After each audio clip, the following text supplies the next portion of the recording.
isu tersedianya air bersih, kami menghadirkan alat yang praktis, rapi, dan tentunya mudah digunakan melalui mata kuliah pembelajaran STEM di SD dalam bimbingan Ibu Irdalisa MPD.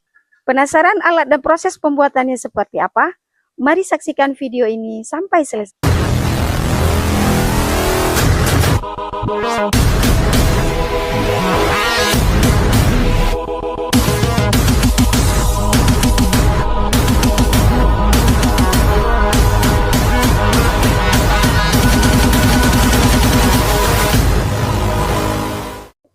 Bismillahirrahmanirrahim. Assalamualaikum warahmatullahi wabarakatuh.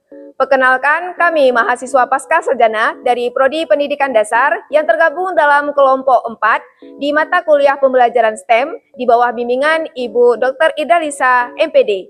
Pada kesempatan kali ini, kami akan memberikan pembelajaran STEM dengan proyek alat penjernih air, di mana rekan-rekan kelompok saya ada di samping-samping saya, yaitu Kenalkan, nama saya Fitri Sarapudi. Dan saya Eli Fitri. Dan saya Nur Afiah. Dan saya Juliana Safiti. Dan saya Intan Tiasari.